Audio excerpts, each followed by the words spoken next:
Okay, just talked to my dad a little bit ago. You guys had seen that movie, so as you know, just in the tent right now, just kind of doing my daily video blog, sharing kind of the events that I did today, as well as kind of some of my thoughts and feelings. And later on, I'll probably get a shower in and head to bed pretty soon. It's about 20 to 9 right now here. We kind of get to bed early here. We're up by about 6 a.m. and after working all day, we definitely are, tired and ready to go to bed. Our day started off early.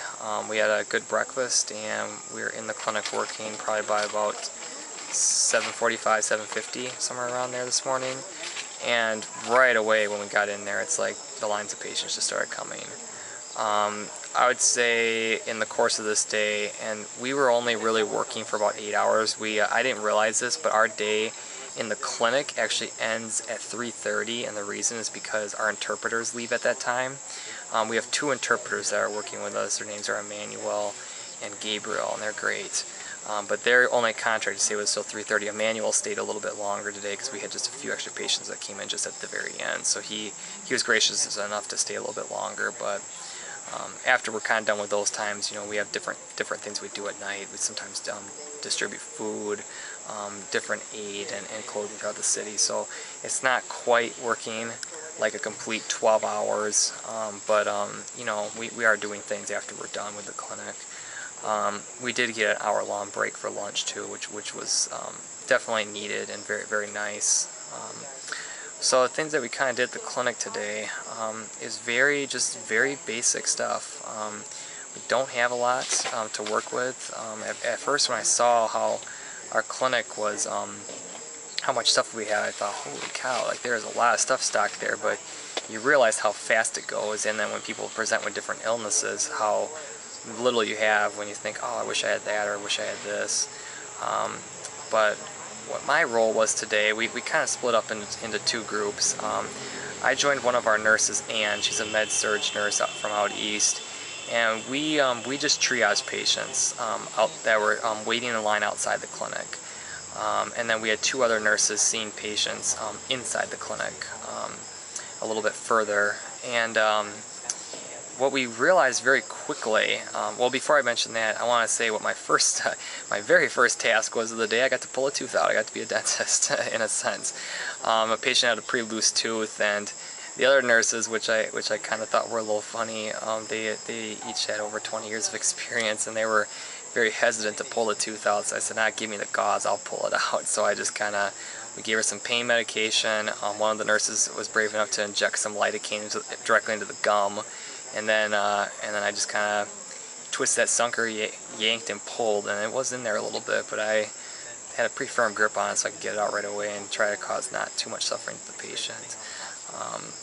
But anyway, after that, I was in charge along with Ann of triaging patients outside, and what we discovered very quickly was that we could probably treat and send people off on their way with just some very basic things for probably about at least 75 to 80% of the cases or more. The main complaints that these patients have, we're not seeing, and we might later in the week, but we're not really seeing anymore this kind of mass trauma and emergency stuff that was seen initially.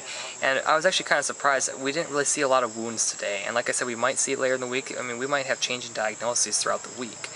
But the main complaints today were, abdominal pain, generalized abdominal pain, headaches, soreness all over, fever, or some other things. Urinary tract infections, huge. We treated a ton of people. I would say at least 15 to 20 people who had just the absolute classic signs of urinary tract infection, flank pain, and just pain to the back for those of non-medical people watching this, and then burning urination, things of that nature. And we fortunately do have antibiotics that we were able to give them. So, but yeah, that kind of stuff. Vertigo is a pretty big thing out here, and dizziness. That is really secondary to anemia. Anemia is just rampant out here in Haiti, both because of the genetics and the hereditariness of the disease for the Haitian people, as well as malnutrition and not getting a good source of iron in their diet. So what we did for most people is we gave them when they would complain of pain, we gave them Tylenol, and gave them a couple pills to take with them, and instructed them how to do it. For the UTIs, those we sent into the clinic because that's where the antibiotics were. We took a bunch of Tylenol out with us, and then later on we got anti-diarrhea medication, and what else did we get? Pepto-Bismol, Tums. Some people complain of like antacid. I mean, not antacid, of acid reflux. So we brought some of that out there. But so we give them Tylenol. We'd send them in for antibiotics. If we needed to get them looked at just a little bit further, we'd send them inside. But most of the people we could treat right out there. To tell you how limited the supplies are, I mean, when you look at the shelves, they look like they have just tons and tons and tons, and like you feel like you're never going to run out. But considering that we're going to be here all week and how many people we're giving the exact same thing to, you do have to be limited how much you give. So the only thing that we're really doing is the patient is complaining of pain. I started out giving a lot more initially, and then I realized, oh man, I really cannot be giving this much out, so we're going to really run out. 4 Tylenol, 500 milligrams each. We're suggesting them just to take it 2 times a day if they absolutely have to, but trying to keep it just to 1. Or I mean, not even just 1 a day, just if they absolutely need it, because we've been explaining to them we have limited supplies.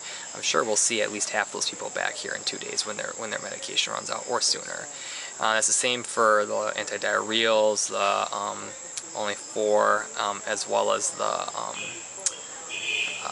Pepto-Bismol. So we're very limited in supplies we can give. There's a lot of different cases where we just had to turn them away. Anybody with dental pain whose tooth was not overtly loose, their real treatment is they need a root canal, which we clearly can't do here. So we said to give them some pain medicine and tell them sorry and send them on their way. And then so yeah, just a lot of illness like that. The other thing too you see a lot here is dehydration. We really don't have the means to start IVs on these people, and so it's a lot of like educating, like just try to drink as much water, try to eat as much food, which is scarce to come by anyway here. And so we're just trying to reinforce them. If you can at all have access to this, or do get access, just use it whenever you can, and try to get the food and water. A lot of people are having trouble eating. So we're trying to give them, so I've been giving them just kind of Pepto-Bismol and tell them just force yourself to eat and take this if you have a stomach ache, because you need to eat. There's a lot of malnutrition here.